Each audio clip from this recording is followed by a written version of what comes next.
What's up, everyone? This is fun, right? A nice little change of pace from where we were so much of the first half of the year anyway. The second half, we are off and running. I don't mean the proverbial second half of the NBA season. I mean the real second half. Over the last few weeks, month, it has been great to be a Celtics fan. We welcome you into Celtics Beat. Adam Kaufman, Evan Valenti back with us. And of course, Abby Chin, who it's been too long, quite frankly, since we've had Abby on the show. So we wanted to rectify that immediately. How are you?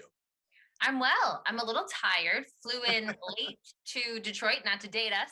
Happy to be here and happy to be talking about the team that has the best record in the NBA since the new year. So that's right. Hang on a minute. Are you tired from I don't know if this is how arena works. I don't know this, but I saw it on your Instagram story last night. They have like a DJ on the floor during shoot around. The DJ booth comes out a little bit. Does that come out after games too, or is there a party on the floor afterwards? I'm just curious. I mean, every arena is different, but yes, Brooklyn plays up the party. Atlanta does that too, but I feel like I'm not sure their DJ's on the floor. Philly has a DJ. He's up and on a stage and things like that. So every arena is different. Huge fan of the Nets at the moment. The Nets PR team, I should say. So, do you have a favorite? Well, I guess we'll remove Boston from the equation because it's the home arena. Do you have a favorite place to visit? Not the city, but obviously to go cover games, to actually go to the arena for all the ambiance of it all. It's been a while since I did the West Coast because of the pandemic. Sure. But I would say where the Warriors are playing is always fun, even if it's the new Chase Center or even when it was in Oakland. It is loud. Those arenas are small and compact, and it feels like the fans are right on top of you. And of course, you get to watch one of the best teams, one of the best players in the NBA. And then Philly is fun only because they're so angry. I had forgotten about it. We were just there last week. And, when they announced the Celtics lineups, a lot of vitriol for Al Horford, who, did nothing wrong himself. I mean, he took the bag. Yeah, he stole all that money. Asked to do for that team. It was a bad fit. And that's not on him. That's on, the decision makers who decided to pay him all that money. And then he kindly left and gladly took an assignment in Oklahoma City. So I don't know why they're so angry at Al Horford. But Philly is a fun place. Everywhere, I will say, in my get off my lawn moment is getting louder and louder and louder. Even the Garden, it's so loud in there. So a little inside basketball, we go because I get to travel with the team, which is wonderful. We usually fly the night of. And so last night, flying out of New York, you got to fly out of Newark. So that's a trek out of the city. And then we had to de-ice because of the weather. And then flying into Detroit, which was not a short flight for us. So yes, I didn't get in until 4:00 in the morning. You pinpoint for you the get off my lawn moment. What is it like? Does it come with age? Does it come with now being a parent, obviously? What was the transition to where it's a little loud in this arena? I think I notice it a lot more, I know, in the games that we don't have, because I usually have my IFB in. So I have something in my ears, and I have the dulcet tones of Mike Gorman in my head, usually all night, which is a lovely distraction. And there were a lot of Celtics fans inside the Barclays Center. And whether it's silly stuff like nice rebound, Peyton Pritchard, or ooh, what was that pass? But there was a lot of Celtics fans in there. And so I don't know when that moment flipped for me though, Adam. I really think that the volume has been turned up in arenas, and that is just an overall decibel level has changed. Yeah. I don't think it's my ears. I think that things have ratcheted up to a whole other level. Yeah, no, that makes sense. I bet, you wouldn't be able to relate to this because nobody was at games during the real heart of the pandemic, but I bet it feels, especially for players, I bet it feels so much louder than it did before, because it was always something they were used to, the music, the whatever sideshow stuff, obviously fans, coaches, teammates, everything. It all just sort of, it was that ambient, just kind of almost white noise-esque, it blended together. But then between the bubble and then going back to home arenas, or even traveling but without fans in the stands, then it's just music and it's just super quiet. And then once you get the fans back in, they're probably all ratcheted up after 2 years of being away. I bet it is louder. I bet the whole experience of going to a game is just a whole louder deal.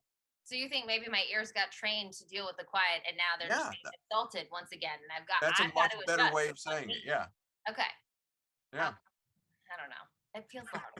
I can feel it in my bones. I just don't want you going all Clint Eastwood sitting on the porch telling people to get off your lawn. It is kind of a weird balance because I feel like with the pandemic, there's a lot more that I'm trying not to take anything for granted. And so I'm trying not to get upset about the small things. But then last night, walking out of the plane into the cold, I was like, oh, at 3:30 in the morning, this is brutal. We had a 25-minute bus ride. Oh. So, my first world problems are I'm trying to stay present. It's okay. And you're in my, well, I was going to call it home away from home, but it's really not that. But I lived outside Detroit for about a year. So, you're luckier you're passing through. We're both in snowstorms though. So that's I'm true. Trying to remind my husband who's home alone with the 2 kids that I'm dealing with some snow too. Yeah, and on your way to the hotel spa, and maybe I'll get a massage while I'm here. Make sure you feed the kids, get them a nap. It'd be great. Let's turn up the heat for everybody out there listening or watching, and talk about all that is going well for this team. Just to kind of reset for anyone that is unaware. So the Celtics, they've won 10 out of 11. They're 17-5 going back to January 8th. Picked up during this span, they've picked up 10.5 games on the Nets, which is ridiculous. There's a game and a half back at third place. 2 games left, obviously, on the trip, as we mentioned. You're in Detroit, the game on Saturday, in Indiana on Sunday. So it's a quick little back-to-back before returning home. And the game at noon on Saturday, by the way. I just learned. Yeah, that's not so great. How do you expect the team to respond on the, are there any, we heard David Pasternak the other day when he had 2 or 3 goals talking about how, he loves early games. Is there anyone on the Celtics that just gets up for an afternoon game? Not that I know of. I remember the former Celtic Dennis Schroeder, the last matinee the Celtics had, I asked him how difficult it is to switch up his routine, and he said, I had to wake up, I set the alarm for 8 a.m. this morning. That's rough.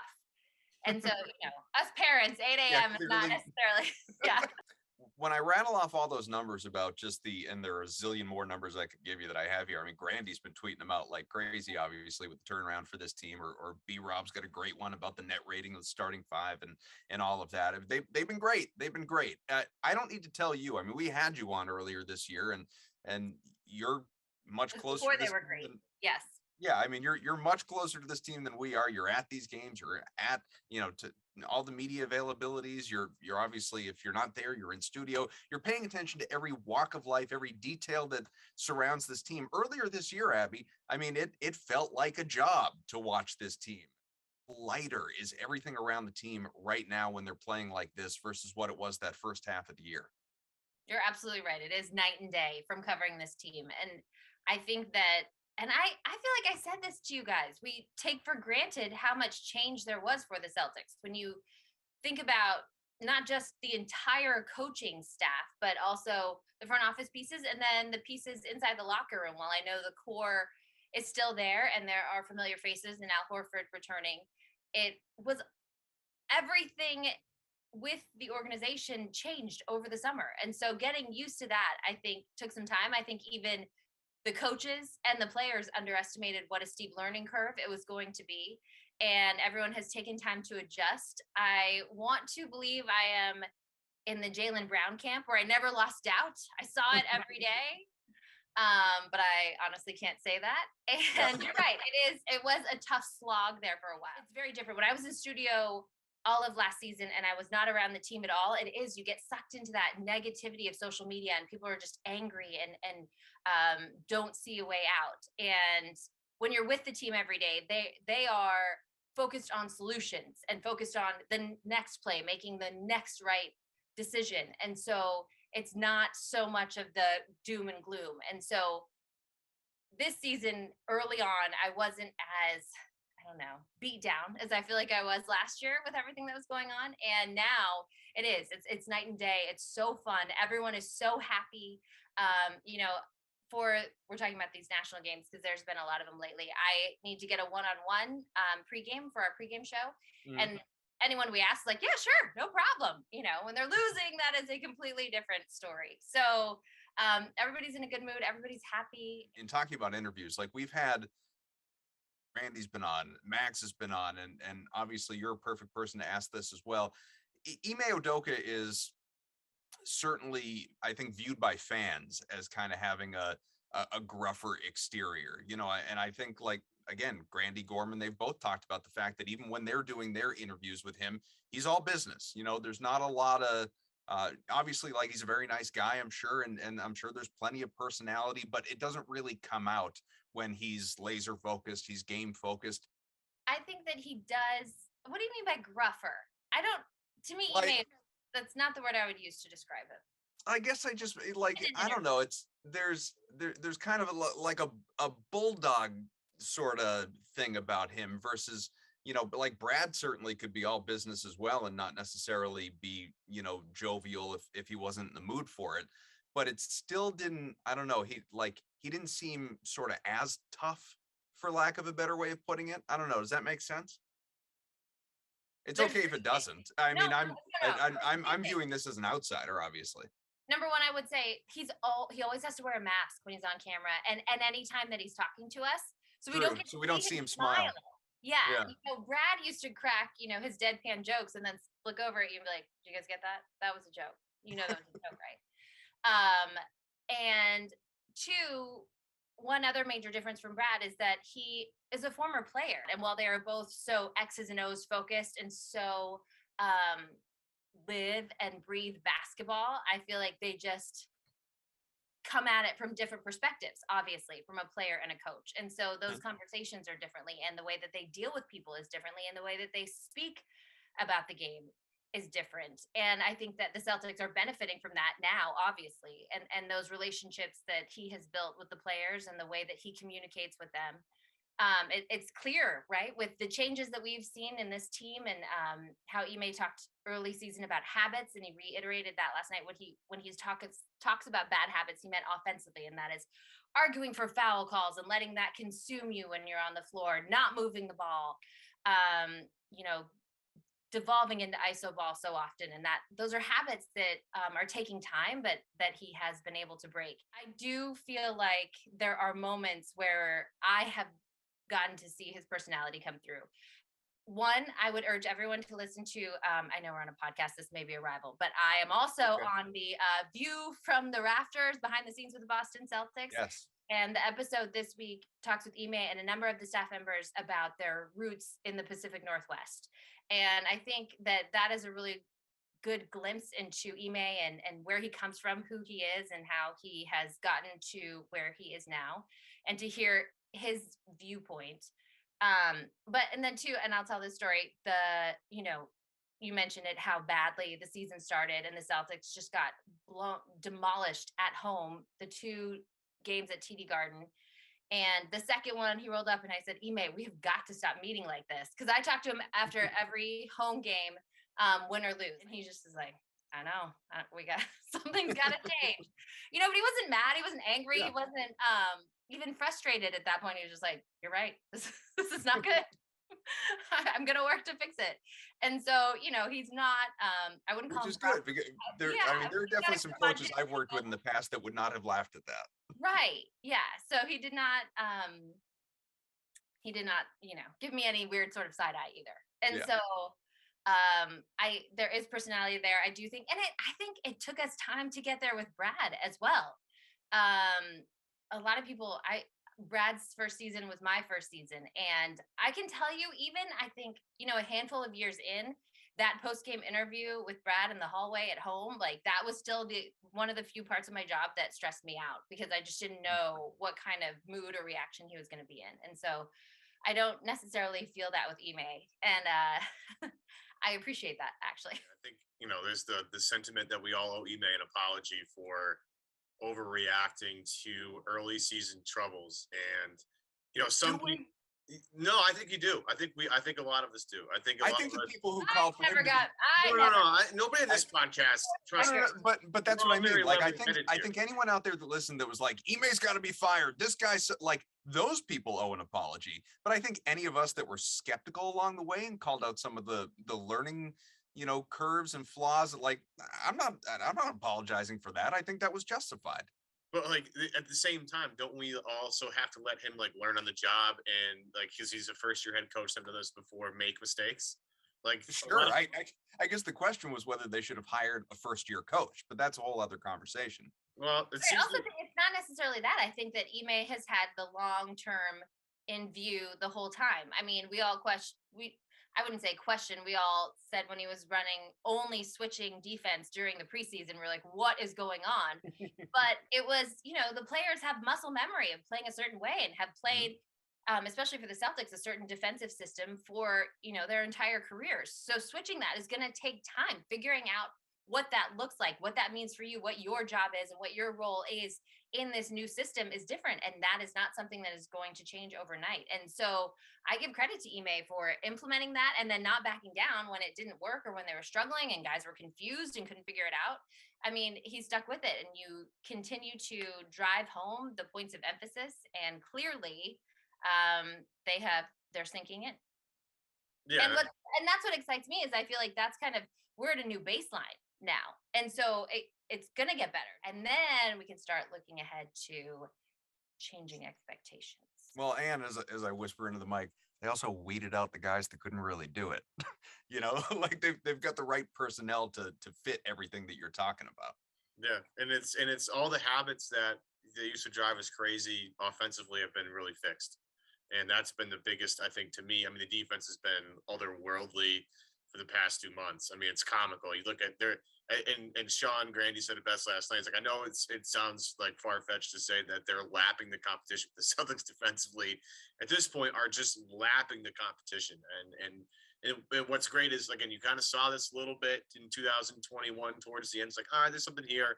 And then in 2022, the calendar flipped, and it's been just like lockdown defense every single night. It's been wonderful, with the exception of the Pistons loss. But the Pistons actually just hit a bunch of really tough shots in that game. So, kudos to them. But the thing that I think with Ime that a lot of people were annoyed with in terms of just their offensive, they were so stagnant at certain points. And you would hear about, we want to preach ball movement, but it actually never happened. Now, as we hit 2022, when you look at some of the highlight plays from last night, I think the best one is one where I think Jaylen cuts Tatum to the ball at top of the key. Tatum throws a bounce pass between two guys. Jaylen catches it and then bounces inside to Al, who finishes it for the layup.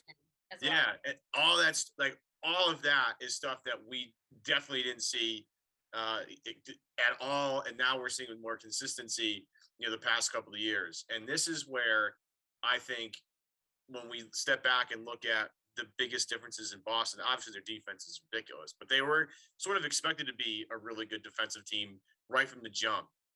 I think when you look at everything, this new offensive approach that they have, where the ball's flying around, again, credit to the guys on the floor too, no question. I mean, Marcus Smart obviously being a part of this is huge as a ball mover. Tatum's been, his growth as a passer and facilitator has been documented throughout the entire season.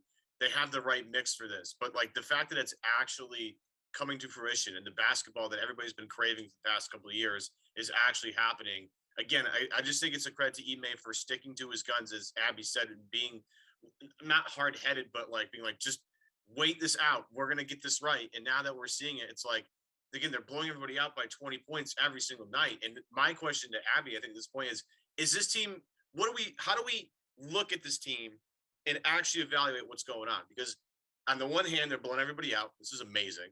But on the other hand, they're catching everybody at the right time. Like Brooklyn without everybody is a great example. Multiple times. The Sixers without James Harden and Seth Curry and all that stuff. That's another, how do we properly evaluate what we're seeing in front of us? Because it's amazing. It's awesome. It looks like a top-end team. But on the flip side, you have to evaluate the competition that they're playing. To harken back to Brad Stevens once again, you can only play the schedule that's in front of you. So Yeah. I think that they are But the positives are these are things that they were not doing earlier in the season. They lost to a depleted Detroit team earlier this season. And last year, how many times did that happen where they go in and then they let their foot off the gas? They did that earlier this season against the Clippers when they found out that Paul George wasn't playing and they didn't have Kawhi. And so they didn't come out. And then Brandon Boston rolled over them in Los Angeles. And so I am choosing to look at the positive and that those kinds of things are no longer happening. And then I am hoping that they take these fundamental changes, see how they're playing, see how it works, what they can do with that, and be able to fall back on what they have built to this point when it does come to the playoffs and when their backs are up against the wall. And so I think there's only good that can come from this. And let's be honest, they did need to build some confidence after the way this season started, after the way last year started, how much criticism the Jays have taken. I think regardless of who the competition is, the fact that they are steamrolling everybody is a good thing. It's easy to look at a few week sample and that's a lot better than a couple game sample, obviously, but we still have full year and the last couple of years of sort of the, I don't know, like COVID fears and injury histories and all, like it can all fall apart. Like tell me Celtics fans didn't gasp at the very least when Jaylen Brown went down on his wrist, last night, and it was like, it's all over, it's falling apart. And I know you asked him post game and he said he's fine, but it always sort of after the last couple of years feels like they're just Smart with his ankle, and then right. Williams with the calf. Absolutely. Yeah. So there's, it's just that, like that one awful moment away to a key player. And it's not like the Celtics have been immune to that. So, can you, throwing out betting odds and 538 and all of it, can you look at it with what you're seeing on a daily basis now and say, yeah, I mean, I can see this team as a title contender? Because I'll be honest, I'm not there yet. I am buying in. I don't know if I'd go so far to say that I believe they are contending for a title this season, only because of the unknowns in the Eastern Conference, in that the Brooklyn Nets, with the addition of Ben Simmons and a healthy KD and Kyrie being able to play in home games, or the Sixers with James Harden and Joel Embiid possibly figuring that out. To me, and then you also always have Miami and Giannis lurking there. So those are the things that give me pause. But when it comes to this team, and the thing that I keep falling back on, for me, is with Jaylen and Jayson. I know it's so long ago, but I go back to that 2017 season, which was changing for those two in so many ways. But in that, I just remember going through that playoff run and saying, I will never doubt these two. I feel like these two, wherever they are, they're going to figure it out if you give them the right tools to do that. And I am so excited to see what they do with this opportunity. So I am absolutely buying in on this roster, how well they're fitting the addition of Derek White. I think I literally, when I heard the trade in the car, I was like, yes, Brad, this is awesome. I don't care that they gave away the fact that you got a guy who came up in that Spurs system, makes quick decisions and is unselfish. That is what the Celtics have been asking for all season long. And so I am buying in. I am excited, much more excited about this team than I have been all season. And I am hopefully optimistic for a lengthy playoff run. It is one thing that, because I'm sure you guys see this in your mentions and you hear it on sports talk radio of some of the lesser competition they've beat during this run. Of course, the JV Nets, like Evan said, missing everyone. There's no Kyrie, there's no Durant, there's no. They Detroit 4 times in 22 days, whatever. And had better beat them, obviously, this time around. But, I think it's the bigger stuff. And we've sort of highlighted all of this, but just to kind of recap it, I think the bigger stuff is not necessarily who you're beating or by how much, but how you're doing it. And, looking at what we just using last night as a sample in Brooklyn, sensational ball movement, league best dominant defense, obviously, all the switching that we've talked about, the, balanced offensive contributions, knocking down open looks, hitting their shots in general, capitalizing at the free throw line. Like these are things that are trends. Getting to the free throw line. Getting to the free throw line. Absolutely. Like these are things that they are just doing right. They are doing the right things, which, to your point before, Abby, they were not doing earlier this year, which just makes such a difference, regardless of who you're playing, which is what gives you a shot, to beat the Denvers of the world and Philly when it is at full strength and Brooklyn and so on and so forth. Milwaukee, obviously. And I think that Ime said this last night with the defense, the way that it's playing right now, and with the mental focus that this team has. And that's the way I feel like they have described it, is that they are going into every game with a different level of mental focus. Knowing your personnel is something Ime has said all season. If you hear him say KYP, that's what he's saying. Mhm. But he is going into every game confident that they can win if they follow the game plan. And that is a big thing. That's a huge thing. And I think that and when he says that, he means any team. So yes, they go into Milwaukee and they're going to have to face Giannis and Drew Holiday and Chris Middleton. He feels confident that they will be able to compete against these high-level teams. And I know that we have yet to see it, but I am really excited for those matchups. Since being down 2-0 6 road games ago. I mean, that's outrageous. That is unbelievable. I know last night when they didn't go up 28-2 against the Nets, it was a little disappointing. That was the funniest game I've seen in a long time because it was just, and again, I've never seen a game be over in like 3 minutes, but that game was over in 3 minutes. And it was just like, okay, we're going to play this whole thing out. Hopefully nobody gets hurt. Like Jalen, coming up a little bit with the injury last night was like, we didn't need this in the fourth quarter or third quarter of blowout here in Brooklyn. Like didn't need to happen. So luckily he's okay. But it's this team, when you look at in the playoffs, like what wins. Wait, Evan, sorry, back to my first world problems. Don't lose your train of thought. Yeah. But when I'm sitting courtside in Barclays, the score, the main Jumbotron is so high, and then they only have scores on the outside. So I rarely actually know the score unless and they were both national games, so I don't have Mike Gorman in my ear telling me things. For that 28-2 run, I'm like, this feels pretty crazy. I looked up and I think it was 25-2, and I was like, what in the world? Like, how did we get here? And then it just kept going. Maybe it was like 20-2 or something, but yeah. Okay, sorry. That's not on you. That's a design flaw. You should be able to see the score from anywhere inside an arena. That's a humble brag. Yeah, my courtside seat, I could not see the score. Unless you're a really bad team. Like if you're a really bad, like the Kings should have the score nowhere visible in any arena. Just don't have to check your phone. Who cares? You're here anyway. The best thing that Cleveland does is they put a plus minus between the two scores on their scoreboard.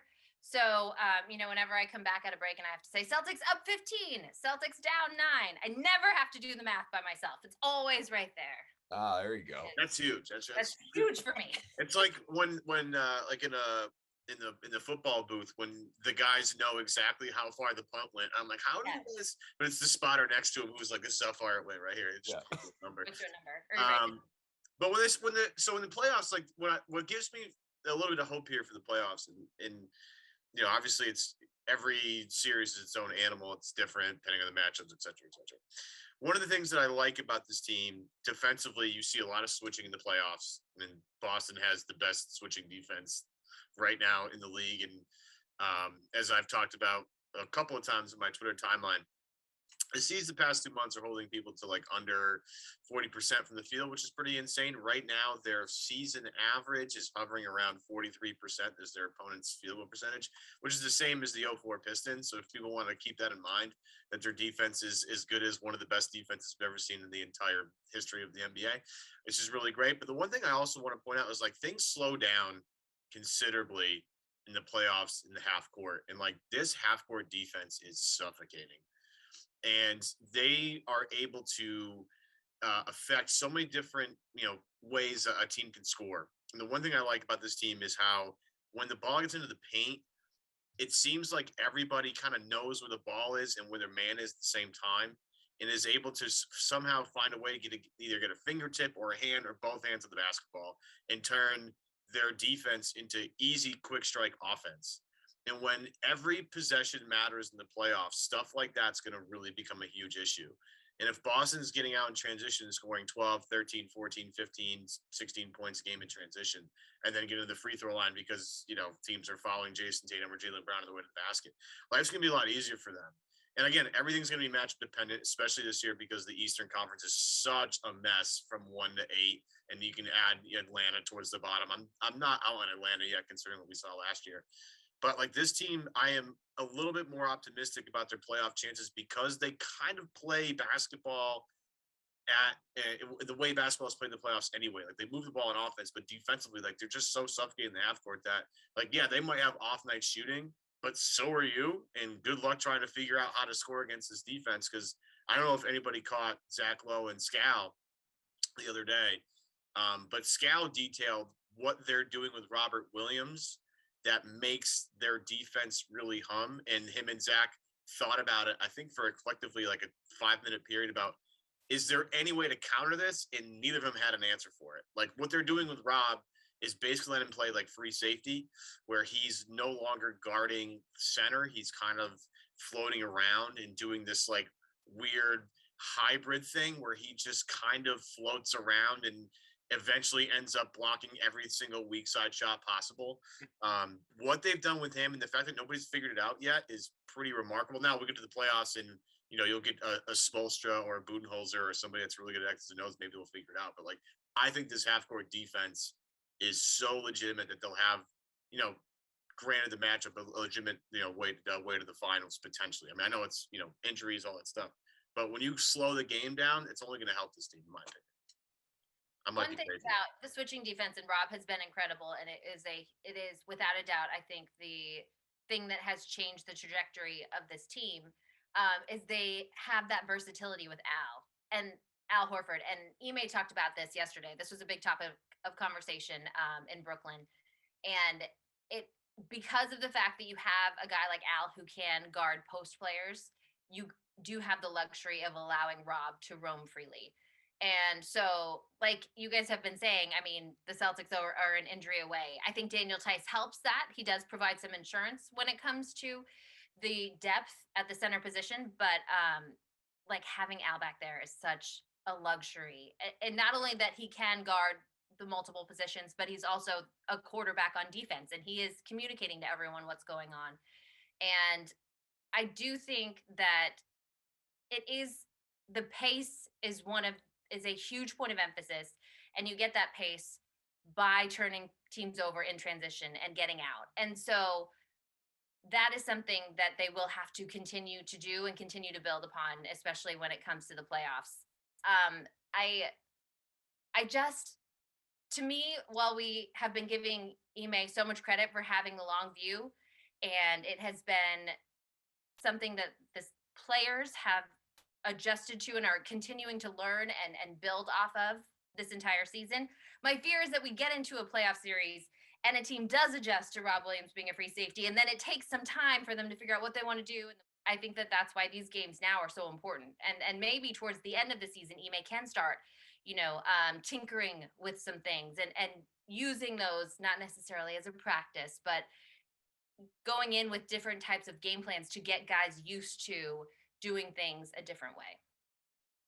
Before we get out of here in a few minutes, I want to make sure we spend a little more time on Jayson Tatum on the heels, obviously, of All-Star Weekend. And there's so much there. There's so much kind of on that bone to gnaw at as it relates to, him. I think we're really seeing a transition in him right now. And I think that there's a large confluence of reasons for it. Obviously, as we all know, he started off so poorly this year, not necessarily in terms of the overall volume numbers, but shooting the ball. Statistically, he was having the worst start of his career.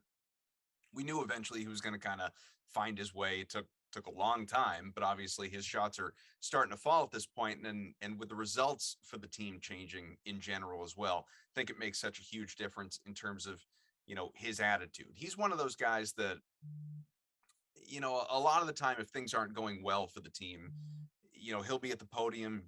We all know this.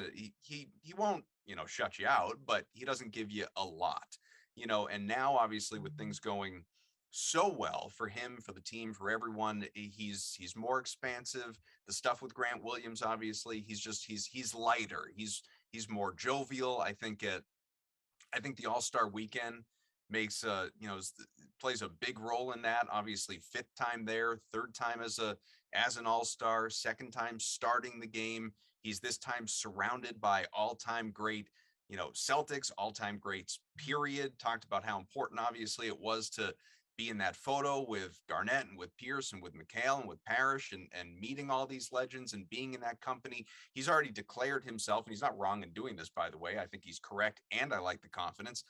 Considers himself one of the best players in the league. I think he knows that if he stays healthy, he's on a trajectory to be, in the NBA 100 in 25 years. Like, he knows, what his capability is long term. You've got the deuce factor. I have such a soft spot for that. Like, show me a more visible player's young kid in the NBA. I don't think you can. I think he's really he is like the poster child for it across the league. And just, even like the JJ Redick interview the other day, so open, so forthcoming, so thoughtful on that podcast in a way that he would never be with any of us. Part of it is Reddick's a former player. It's all very relatable, obviously, but I think that's all a very long-winded way of saying, Abby, I think we're really, even at 23, he's not even close to his prime. We're seeing him come into his own in a way that we haven't seen before. I would push back on earlier in the season that he was more stoic with the media. Okay. I would say both he and Jaylen, it was apparent from media day, they understand the responsibility that they are the franchise cornerstones, and they are not shying away from that responsibility. And so even when Jayson was struggling to start the season, he showed up every night post game and answered questions. And while he may not have Jayson, like you say, is not the most eloquent of people, but I remember there was a night, I think it was in Dallas, and they lost by another heartbreaker. I think it was a shot from Luka, and Jayson came in and was as expansive as I have ever seen him. He was clearly heartbroken. He was frustrated by what was going on. It had already been a long season. He was not able to be the player that we all expected him to be and the player that he expects himself to be. But he sat there and he was very thoughtful in his answers. And so to me, I agree with you. There is a different maturation that we have seen from Jayson Tatum when it comes to his handling of the media and his public persona and brand this season.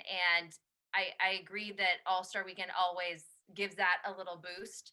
And but we have seen year after year, second half Jayson Tatum, he takes it to a whole nother level. And then once the playoffs start, there is an even higher level that he can go to, which is what the great players do. And to me, there's no question he has been one of those guys faced with, and Brad says this all the time, with huge challenges this season to take a team on your shoulders without the support. I mean, they do have Al Horford, but it's different that it is them. He is, and I mean, we forget Jaylen missed so much time earlier in the season. He handled it with as much poise and grace as I think that we could expect from him, while also trying to be that guy and not living up to his own expectations. And so I would push back that I think Jayson has been great with the media this season. I think that he has done what he's being asked by this team to be more of a playmaker, to continue to move the ball, to come in and buy in and play hard on the defensive end every single night. And he's working hard to get rid of some of those habits that he had fallen into. And I think that, like where we started with this conversation, it takes time. We all have so much muscle memory and mental barriers that you need to break through. And it's not something that's going to happen overnight. And so I think that there's no question Ime is unlocking another level. I think it was there the whole time. And Jayson is a sponge. Any of the assistants that you talk to about him, you show him things once or twice and he understands what he's trying to do. It's a matter of executing it out on the floor. And so I agree with you in that Jayson had a rough start to the season, but I am really, I think he's blown me away in the last 5 weeks, whatever it is, since the Celtics have been on this run. And I think that he is a key key piece to the success that they're having now. Yeah, And it's like I can't believe that Abby just pushed back on me on this show. Cut all that out later and just leave the I agree with you part. well, I just like the way Abby described like the evolution of Tatum throughout the year. I don't know if you guys have seen the meme of like the calendar, and it's like Jayson Tatum. It's a picture of him, and then it has the calendar, and it's like, oh man, is Jayson Tatum not as good as we thought we were? Then it has like the All-Star break. It's like he's heating up, and then the second half of the season part of the calendar is like, oh my god, he's the best player in the league. Yeah. Because that's exactly how it goes every single year. It's truly remarkable how much better in like it's funny with Jalen and Jayson. Jalen always adds something every offseason where you're like, oh my goodness, Jalen clearly was working out and clearly working on stuff.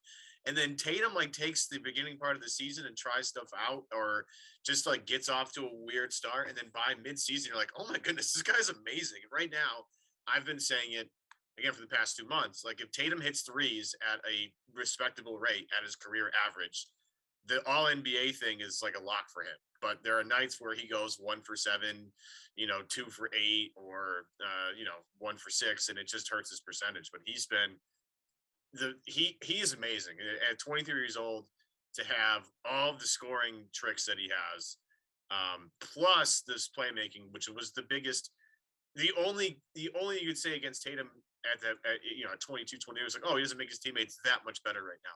Well, now he's doing that. So what's the next step for him? I can't wait. The only thing I want to mention before we get out of here is, and I'm honestly blown away by this because I think, Boston has maybe one guy in the most improved player award list, and that'll be Rob Williams. I think it's pretty remarkable.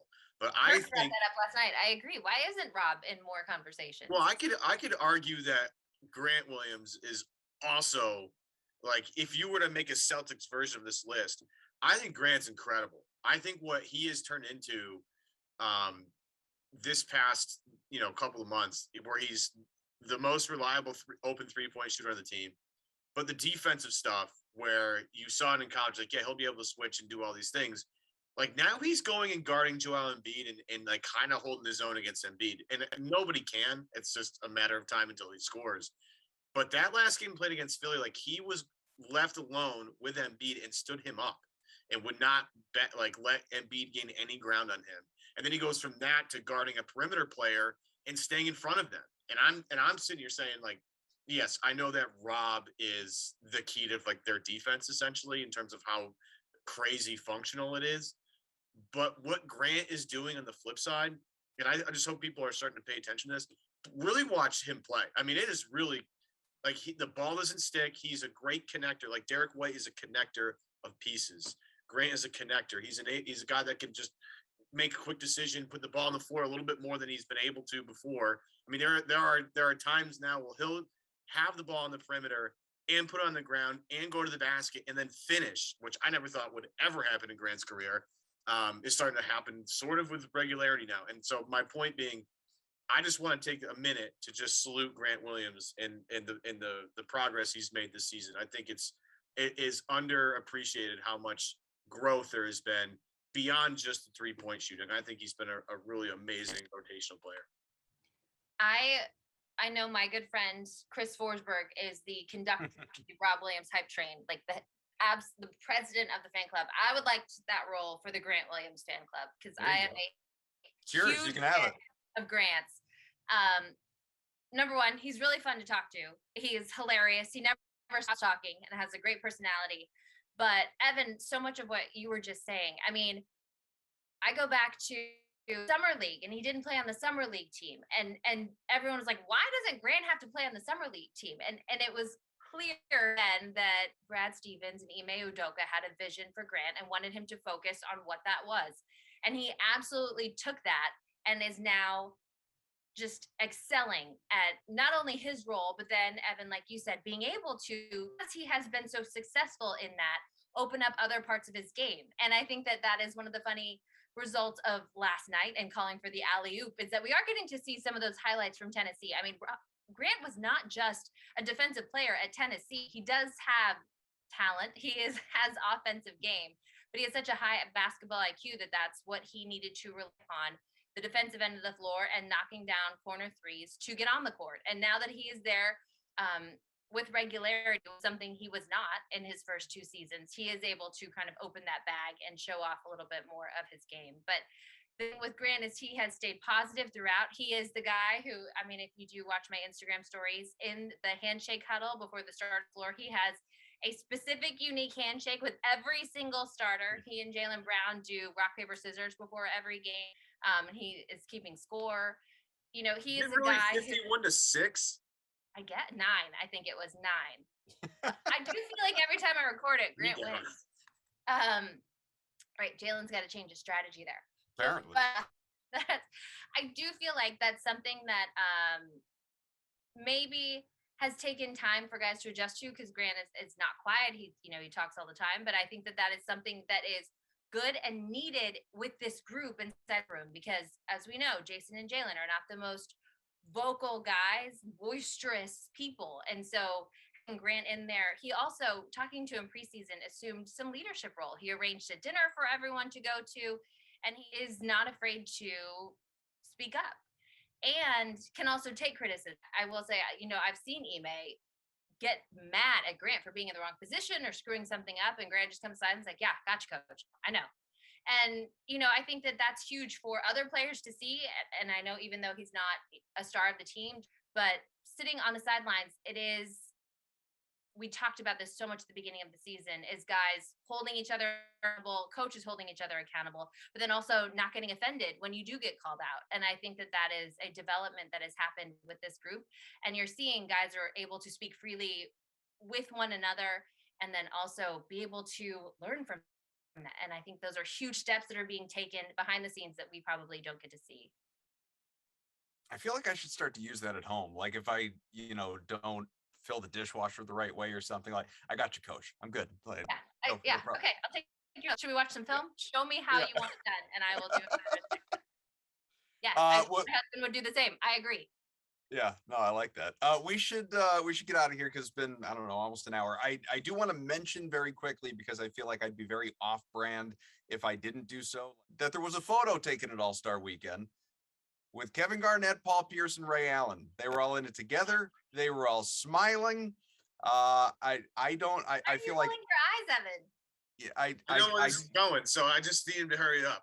Look, I don't know what it means. I don't know if the feud is squashed. I agree with the sentiment that some have mentioned, that I think we'll really find out when KG's number goes into the rafters, if Ray is there or Ray is not there. That's going to be the answer to your question, because Lord knows whatever plans he has. Like, he wasn't there for Paul's because he was golfing that day. Like, he can move whatever he's doing to be there if he wants to be there. So we'll see. I'm not buying in quite yet that the feud is over. Perk, though, love you, Perk. Can't wait to have you back on the show. But the idea that the Celtics should retire Ray Allen's number just to squash the feud is about the dumbest thing Perk has ever said. So I'm not in favor of that. But take that back. I'm on board with the sentiment. Yeah, like, you don't just retire somebody's number to, like, improve the vibes. Like, that's not what you do. That's stupid. So we're not doing that. But yes, I love the 08 Celtics as much as anybody else, maybe as much as the players themselves. And I hope that they, get all of this behind them at some point. This has been fun, Abby, as always. I want to know if Rondo's on board. If Rondo has really, I know KG, right? KG. I'm going to say no. I want to know if Rondo's on board. I think that's what it's really going to take to bring that group back together. Yeah, I doubt it. No time too quick, but hey, we'll see. There's got to be a holdout somewhere, I guess. For Evan, for Abby, go ahead. What's that? The number retirement is soon for KG. Real soon, yeah. What's the date on that? 10th, you said? I was like, it's it's Dallas game. Yeah, it's against Dallas, March 13th. NBC Sports Boston, the only place where you can watch this in its entirety after the game. It's going to be an emotional day for sure. They're not a dry eye in the house. No question. Oh, it's going to be great. It's going to be great. I just love the cat rumors that came about after he got his picture taken with everybody. It was like, why is cat in this picture? The best part of the whole thing was the Minnesota Timberwolves were the ones that put out the video. Here's our star with a bunch of Celtics legends, including the guy who traded our biggest star to Boston. Oh, it's so good. All right, well, this has been a real Jewish goodbye. I think we should. With those guys, he was there when. I mean, wasn't he KG went and he was there for Cat. Yeah, Cat. They overlapped like 1 or 2 seasons. Yeah. And that's true. that Yeah, was he the best thing in was the world something of for a him. mentor for him, for sure. History with those guys. Yeah. Look, well, I appreciate seeing it. Trust me, Yeah. I'm a huge Cat fan. I love that guy. That guy rules. Bring him to Boston. Problem is, Sure. you'd have to probably part with Jalen to do it. So Not doing that starts the whole debate for another show. All right, bye. See you later. Thanks for having me. Subscribe.